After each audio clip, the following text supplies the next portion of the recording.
ಆತ್ಮೀಯ H16 news ಅರ್ಥಾತ್ ಸೀತಾರಾಮ್ ನ್ಯೂಸದ ವೀಕ್ಷಕರೇ, ನಾನು ನಿಮ್ಮವ ಎಂ ಆಯುಧ ಮಲ್ಲಪ್ಪ ಜೊತೆ ಅವರು. ತಾವು ಈಗ ಸುದ್ದಿಗಳ ಲೋಕಕ್ಕೆ ಎಂಟ್ರಿ ಹೊಡಿತಾ ಇದ್ದೀರಿ. ಈ ಸುದ್ದಿಗಳನ್ನು ಪ್ರತಿಯೊಂದು ನೋಡೋ ಜೊತೆಗೆ ನಿಮ್ಮ ಅಭಿಪ್ರಾಯಗಳನ್ನು ಹಂಚ್ತಾ ಇರಿ. ಯಾಕಂದರೆ ಈ ಸುದ್ದಿಗಳು ನಿಮಗಾಗಿ, ನಿಮ್ಮ ಬದುಕಿಗಾಗಿ, ನಿಮ್ಮ ವೈಚಾರಿಕೆಗಾಗಿ, ನಿಮ್ಮ ತಿಳುವಳಿಕೆಗಾಗಿಯೂ ನಿಮಗೂ ಗೊತ್ತು. ಜೊತೆಗೆ ನಮಗೂ ನಿಮ್ಮೊಂದಿಗೆ ಇದೊಂದು ಮಾತಾಡುವಂಥ ಜೊತೆಗೆ ಸುದ್ದಿಗಳನ್ನು ಬಿಡುವಂಥ ಕೆಲಸ. ಈ ಕೆಲಸದಲ್ಲಿ ನಾವು ನಿಮ್ಮೊಂದಿಗೆ ಇದ್ದೀವಿ ಅಂತ ಹೇಳ್ತಾ ನೋಡ್ತಾ ಇರಿ ಸುದ್ದಿಗಳನ್ನು. ಇದು ಯಾಕೆ ಸುರ್ಜೇವಾಲಾ ಅವರು ಪದೇ ಪದೇ ಬರ್ತಾ ಇದ್ದಾರೆ ಅಂತ ಹೇಳಿದ್ರೆ ಎರಡು ಕಾರಣಕ್ಕೆ. ಶಾಸಕರ ವಿರುದ್ಧ ಅಸಮಾಧಾನ ಎಷ್ಟರ ಮಟ್ಟಿಗಿದೆ ಅದನ್ನು ಅರ್ಥ ಮಾಡ್ಕೊಳ್ಳೋಕ್ಕೆ ಬರ್ತಾ ಇದ್ದಾರೆ. ಮತ್ತೊಂದು ಕಡೆ ಶಾಸಕರ ಅಂತರಾಳದಲ್ಲಿ ಮುಂದೆ ಮುಖ್ಯಮಂತ್ರಿ ಬದಲಾವಣೆ ಆದರೆ ಯಾರನ್ನ ಮಾಡಬೇಕು? ಸಿದ್ದರಾಮಯ್ಯನವರ ಕುರ್ಚಿ ಯಾವಾಗ ಬಲ ಕಳ್ಕೊಳ್ತದೆ, ಸಿದ್ದರಾಮಯ್ಯನವರಿಗೆ ತಮ್ಮ ಮುಖ್ಯಮಂತ್ರಿ ಕುರ್ಚಿ ಅಳ್ಳಾಡ್ತಾ ಇದೆ, ಅಸ್ಥಿರತೆ ಕಾಡ್ತಾ ಇದೆ ಮುಖ್ಯಮಂತ್ರಿ ಸಿದ್ದರಾಮಯ್ಯನವರಿಗೆ. ಈ ರೀತಿ ಅಸ್ಥಿರತೆ ಕಾಡ್ದಾಗಲೆಲ್ಲ ಈ ರೀತಿ ಸಮಾವೇಶಗಳನ್ನು ಸಿದ್ದರಾಮಯ್ಯನವರು ನಿರಂತರವಾಗಿ ಮಾಡ್ಕೊಂಡು ಬಂದಿದ್ದಾರೆ. ಸಿದ್ದರಾಮಯ್ಯನವರು ಅಂತ ಹೇಳಿದ್ರೆ ಸಮಾವೇಶ ಅಂತಂದರೆ ಸಿದ್ದರಾಮಯ್ಯನವರು ತಮ್ಮ ರಾಜಕೀಯ ಅಸ್ತಿತ್ವವನ್ನು ಉಳಿಸ್ಕೊಳ್ತಕ್ಕಂಥ ಸಲುವಾಗಿ ಅಹಿಂದ ಸಮುದಾಯಗಳನ್ನು ಮುಂದೆ ಇಡ್ತಾರೆ. ಆ ಸಮುದಾಯಗಳನ್ನು ಬಳಸ್ಕೊಂಡು ತಮ್ಮ ರಾಜಕೀಯ ಬೇಳೆಯನ್ನು ಬೇಯಿಸ್ಕೊಳ್ಳೋದಕ್ಕೆ ಈ ರೀತಿ ಸಮಾವೇಶಗಳನ್ನು ಮಾಡಿ ಕಾಂಗ್ರೆಸ್ ಪಕ್ಷದ ಹೈಕಮಾಂಡಿಗೆ ಬೆದರಿಕೆ ಕೊಡ್ತಕ್ಕಂಥ ಕುತಂತ್ರವನ್ನು ಈ ಸಮಾವೇಶಗಳ ಮೂಲಕ ಮಾಡ್ತಾ ಇದ್ದಾರೆ. ವಿನಃ ರಾಜ್ಯದ ಮುಖ್ಯಮಂತ್ರಿಗಳು ಸಿದ್ದರಾಮಯ್ಯನವರು ಕಳೆದ ಎರಡೂವರೆ ವರ್ಷದಲ್ಲಿ ಸಾಧನೆ ಮಾಡಿರ್ತಕ್ಕಂಥದ್ದು ಶೂನ್ಯ.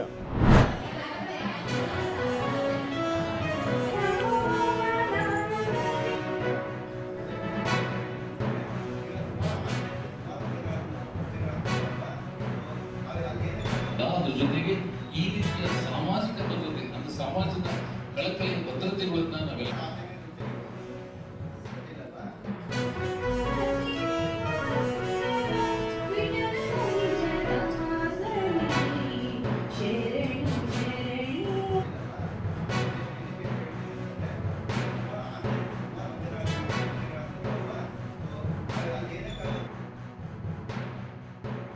Aadhaar card, bank passbook xerox ಎಲ್ಲ ಬ್ಯಾಂಕ್ಗೆ ಮಾಹಿತಿ ಕೊಟ್ಟಾಗ ಅವರು 1 ತಿಂಗಳೊಳಗೆ ನಮಗೆ ನಮ್ಮ ನಾಮಿನಿ ಏನಾಗಿದ್ದೀವೋ ನಾವು ಹಿಂದಿನ HR ನಮ್ಮ ಅಕೌಂಟಿಗೆ 2 ಲಕ್ಷ ರೂಪಾಯಿ ಹಣ ಜಮಾ ಆಯಿತು. ಹಾಗಂತೇಳಿ ಇದು ಬರೀ ದುಡ್ಡು ಬರುತ್ತೆ ಅಂತಾರೆ ಇದು ಮಾಡಬೇಡ್ರಿ, ಕಷ್ಟ ಕಾಲಕ್ಕೆ ಹೆಲ್ಪ್ ಆಗುತ್ತೆ. ನಮಗೆ ಆಸ್ಪತ್ರೆ ಚಾರ್ಜ್ ನಮಗೆ ಸುಮಾರು ದುಡ್ಡು ಕಟ್ಕೊಂತು. ಅದು 2 ಲಕ್ಷ ರೂಪಾಯಿ ಹಂಗೆ ಸಾಲ ಅಂತ ಮಾಡಿತು, ಹಂಗೆ ಅದನ್ನ ಆ ಖರ್ಚಿಗೆ ಇದಾಯ್ತು. ತುಂಬಾನೇ ಅನುಕೂಲ ಆಯ್ತು. ರೀತಿ ಡೆತ್ ಆದ್ರೂ ಅದು ಅಮೌಂಟ್ ಅವ್ರಿಗೆ ಸಿಗತ್ತೆ. ಮಕ್ಕಳು ಎಜುಕೇಶನ್ಗೆ ಇಲ್ಲ ಇನ್ನೊಂದು ಏನಕ್ಕೋ ನಮ್ಮ ಜೀವನಕ್ಕಾಗ್ಲಿ ಅದು ಹೆಲ್ಪ್ ಆಗತ್ತೆ. ಯಾರು ಇದನ್ನ ನೆಗ್ಲೆಕ್ಟ್ ಮಾಡ್ಬೇಡ್ರಿ. ಅವರು ನೆಗ್ಲೆಕ್ಟ್ ಮಾಡ್ಕೊಂತ ಹೋಗ್ತಾರೆ, ಇದೇನ್ ಕಟ್ಕೊಂತ ಹೋಗೋಣ ಅಂತ ಹೇಳ್ಬಿಟ್ಟು. ಎಲ್ಲೋ ನಾವು ದುಡ್ಡು 500 ರೂಪಾಯಿ ಡೈಲಿ ನಾವಂತೂ ಎತ್ತಿಡಲ್ಲ, ಅದು ಅವರೇ ಆ ಸ್ಕೀಮು ಯೂಸ್ ಆಗ್ಲಿ ಅಂತ ಮಾಡಿದ್ದಾರೆ. ಬೆನಿಫಿಟ್ ಇದೆ ಅಂತೇಳಿ ದಯವಿಟ್ಟು ಯಾರು ಇದನ್ನ ಇನ್ಶೂರೆನ್ಸ್ ಮಾಡಿಸ್ಬೇಡ್ರಿ. ಇದು ಒಂದ್ ಒಳ್ಳೆ ಉದ್ಯೋಗ, ಇದೊಂದು ಒಳ್ಳೆ ಉದ್ಯೋಗಕ್ಕೆ ನಾವು ಕಾರ್ಯಕ್ಕೊಂದು 500 ರೂಪಾಯಿ ಕಟ್ತಿದೀವಿ ಅಂತೇಳಿ ತಿಳ್ಕೊಂಡ್ಬಿಟ್ಟು 500 ರೂಪಾಯಿನ ವರ್ಷಕ್ಕೊಂದ್ಸಲಿ ಅಂತೇಳಿ ನಿಮ್ಮ ಅಕೌಂಟ್ ಇಂದನ ಉಳಿತಾಯ ನಾವು ಮಾಡಿದೀವಿ ಅಂತ ತಿಳ್ಕೊಂಡ್ ಕಟ್ರಿ. ಇದು ಒಂದಲ್ಲ ಒಂದ್ ದಿವಸ ನಿಮ್ಮ ಜೀವನಕ್ಕೂ ಒಂದು ದಾರಿ ಆಗುತ್ತೆ ಅನ್ನೋ ಉದ್ದೇಶದಿಂದ ಯಾರು ಇನ್ಸೂರೆನ್ಸ್ ಅನ್ನ ಮಾಡಿಸ್ಬೇಡಿ. ನಮ್ಮಿಂದ ಇನ್ನೊಬ್ರಿಗೆ ಅನುಕೂಲ ಆಗ್ಲಿ ಅನ್ನೋ ಉದ್ದೇಶ ಇಟ್ಕೊಂಡು ಈ ಒಂದು ಉದ್ದೇಶನ ನೀವು ಮಾಡ್ತಾ ಹೋದ್ರೆ ಮುಂದೆ ಬೇರೆಯವ್ರಿಗೆ ನಮ್ಮಿಂದ ಹೆಲ್ಪ್ ಆಗ್ಬೇಕು, ನಮಗೇ ಬೇಕು ಅನ್ನೋ ಉದ್ದೇಶನ, ಕೆಟ್ಟ ಯೋಚನೆನ ಇಟ್ಕೊಂಡು ಈ ಒಂದು ಉದ್ದೇಶ ಮಾಡಬೇಡಿ. ನಮ್ಮ ಸಂಘದಲ್ಲೇ 3 ಜನ ಕ್ಲೈಮ್ ಆಗಿದ್ದಾರೆ. ಅವರಿಗೆ ಈ ಒಂದು ಉದ್ದೇಶದಿಂದ ಹಣ ವಾಪಸ್ ಬಂದಿದೆ, ಅವ್ರಿಗೆ ತುಂಬಾ ಅನುಕೂಲ ಆಗಿದೆ. ಎಲ್ರಿಗೂ ಜನಸಾಮಾನ್ಯರಿಗೆ ಅನುಕೂಲ ಆಗ್ಲಿ ಅಂತ ಯೋಜನೆಗಳನ್ನ ಮಾಡ್ತಾನೆ ಬಂದಿದೆ. ಅದರಲ್ಲಿ ಮುಖ್ಯವಾಗಿ ಪ್ರಧಾನಮಂತ್ರಿ ಸುರಕ್ಷಾ ಬಿಮಾ ಯೋಜನೆ ಹಾಗೂ ಪ್ರಧಾನಮಂತ್ರಿ ಜೀವನ್ ಜ್ಯೋತಿ ಬಿಮಾ ಯೋಜನೆ, ಪ್ರಧಾನಮಂತ್ರಿ ಜನ್ಧನ್ ಖಾತೆ ಪ್ರಯೋಜನ ಪಡ್ಕೊಂಡ್ರೆ. ಯಾಕಪ್ಪ ಅಂದ್ರೆ ಇವಾಗ ನಿಮಗೆ ತಿಳಿದಿರೋ ಹಾಗೆ ಬೇರೆ ಬೇರೆ ಪ್ರೈವೇಟ್ ಇನ್ಸೂರೆನ್ಸ್ ಕಂಪ್ನಿಗಳಲ್ಲಿ ಪ್ರೀಮಿಯಂ ಜಾಸ್ತಿ ಇರುತ್ತೆ. ಬಟ್ ಇದು ಕೇಂದ್ರ ಸರ್ಕಾರದಿಂದ ಕೊಡುವಂತ ಯೋಜನೆಗಳಾಗಿದ್ರಿಂದ ಹಾಗಾಗಿ ಪ್ರೀಮಿಯಂ ಕಡಿಮೆ ಇರುತ್ತೆ. ಡಾಕ್ಯುಮೆಂಟ್ಗಳು ನಾವು ಪ್ರತಿಯೊಬ್ಬರು ಮನೆಗೆ ಹೋಗಿ ಎಲ್ಲ ಹೇಳ್ತಾ ಇದೀವಿ, ತಿಳಿಸ್ತಾ ಇದೀವಿ. ಪರವಾಗಿಲ್ಲ, ಈಗ ಒಂದು 50% ಕವರ್ ಆಗಿದೆ. ಇನ್ನೂ ಬಹಳ ಬ್ಯಾಲೆನ್ಸ್ ಇದೆ. ಪ್ರತಿಯೊಬ್ರು ಮಾಡಿಸ್ಬೇಕು. 430 ರೂಪಾಯಿ ನೋಡಿ, ಎಲ್ಲೋ ಕಳಿತೀವಿ ಏನೋ ಮಾಡ್ತೀವಿ. ಈಗ ಪ್ರತಿಯೊಬ್ಬರ ಮನೆಯಲ್ಲೂ ಒಂದು ಬೈಕ್ ಇರುತ್ತೆ. ಆ ಒಂದು ಬೈಕ್ 75,000 ರೂಪಾಯಿ ಬೈಕಿಗೆ ಅವ್ರು 1,000 ಮೇಲೆ ಕಟ್ತಾರೆ. ಆ ವರ್ಷ ಮುಗೀತಂದ್ರೆ ಅವ್ರಿಗೆ ಏನಿಲ್ಲ. ಆ ರೀತಿ ನಮ್ಮ ಜೀವನಕ್ಕೋಸ್ಕರ ನಮಗೆ ಇದನ್ನ ಎಲ್ಲರೂ ಸಹ ಮಾಡಿಸ್ಬೇಡಿ. ಸಿಕ್ಕೊಂಡು ಮೆಡಿಕಲ್ ಅಲೌನ್ಸಸ್ ಬಗ್ಗೆ ಮತ್ತು ನಿಮಗೆ ಅನೇಕ ಹಿಂದಿನ ಆಸ್ತಿ ಕೆಲವೊಂದು ಸರ್ತಿ ಬೆಂಗಳೂರಿನ ಸೈಡ್ ಕೂಡ ಕೊಟ್ಟಿದ್ದಾರೆ.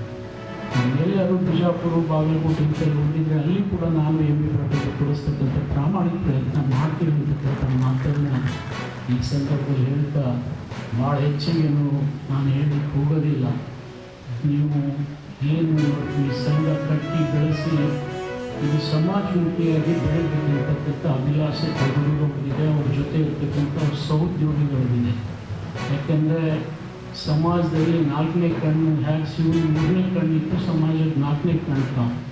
ಇವತ್ತು ನೀವು ಕಣ್ಣು ತೆರೀದೇ ಇದ್ದರೆ ಸಮಾಜದಲ್ಲಿ ಪ್ರತಿಭೆ ಕೂಡ ಹುಡುಕೋದಾಗೋದಿಲ್ಲ, ಇದ್ದಂಥ ಪ್ರತಿಭೆ ಗುರುತಿಸೋದು ಆಗೋದಿಲ್ಲ.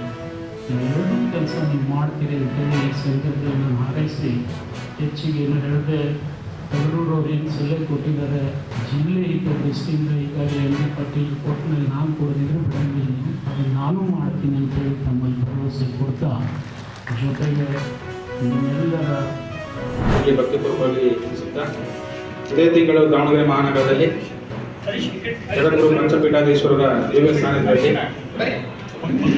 ಡಾಕ್ಟರ್ ಅವರು ಶಾಮನೂರು ಶಿವಶಂಕರಪ್ಪನವರ ಅಪೇಕ್ಷೆ ಮತ್ತು ಅಧ್ಯಕ್ಷತೆಯಲ್ಲಿ ವೀರಶೈವ ಪೀಠಾಚಾರ್ಯರ ಮತ್ತು ಶಿವಾಚಾರ್ಯ ಶೃಂಗ ಸಮ್ಮೇಳನ ನಡೆಯಲಿದ್ದು, ಅದರ ನೇತೃತ್ವವನ್ನು ಸಚಿವರಾದ ಎಸ್ ಮಲ್ಲಿಕಾರ್ಜುನ ಅವರಿಗೆ ನೀಡಿದಂಥ ತಾವೆಲ್ಲ ಗಮನಿಸಿದ್ದೀರಿ. ಅದರ ಪ್ರತಿಫಲವಾಗಿ ನಾಳೆ ದಾವಣಗೆರೆ ಮಹಾನಗರಕ್ಕೆ 5 ಜನ ಪಂಚಪೀಠಾಧೀಶ್ವರರು ಆಗಮಿಸ್ತಾ ಇದ್ದಾರೆ. ಅದನ್ನು ತಮ್ಮ ಆ ಸಮಾರಂಭದ ದಿವ್ಯಗಳು ಕೂಡ ಒಪ್ಪಿಗೆಯನ್ನು ಸೂಚಿಸಿದ್ದಾರೆ. ಇದೀಗ ತಾನೇ ರಂಭಾಪುರ ಜಾಗದಲ್ಲಿ ಮಾನ್ಯ ಸಚಿವರು ಹೋಗಿ ಅದರ ಬಗ್ಗೆ ಮಾಹಿತಿಯನ್ನು ಪಡೆದುಕೊಂಡು ಬಂದಿದ್ದಾರೆ. ಐತಿಹಾಸಿಕ ಪತ್ರಿಕಾಗೋಷ್ಠಿಯನ್ನು ಇವತ್ತು ಶಾಮನೂರು ಶಿವಶಂಕರಪ್ಪನವ್ರ ಮನೆಯಲ್ಲಿ ಕಾದಿದ್ದು, ಇದರ ದಿವ್ಯ ಸಾನ್ನಿಧ್ಯವನ್ನು ಅಖಿಲ ಭಾರತ ಶಿವಾಚಾರ್ಯ ಪರಮ ಪೂಜ್ಯ ಶಟಸಲಬ್ರಹ್ಮ ರೇಣುಕಾ ಶಿವಾಚಾರ್ಯ ಸ್ವಾಮಿಗಳು ಯಡಿಯೂರು ಕ್ಷೇತ್ರ ಅವರು ವಹಿಸಿದ್ದಾರೆ. ಮತ್ತು ಶಿವಾಚಾರ್ಯ ಸಂಸ್ಥೆಯ ಅಧ್ಯಕ್ಷರಾದಂಥ ಪರಮ ಪೂಜ್ಯ ವಿಮಲ ರೇಣುಕಾ ವೀರ ಮುಕ್ತಿಮನಿ ಶಿವಾಚಾರ್ಯ ಮಹಾಸ್ವಾಮಿಗಳು ಆಗಮಿಸಿದ್ದಾರೆ.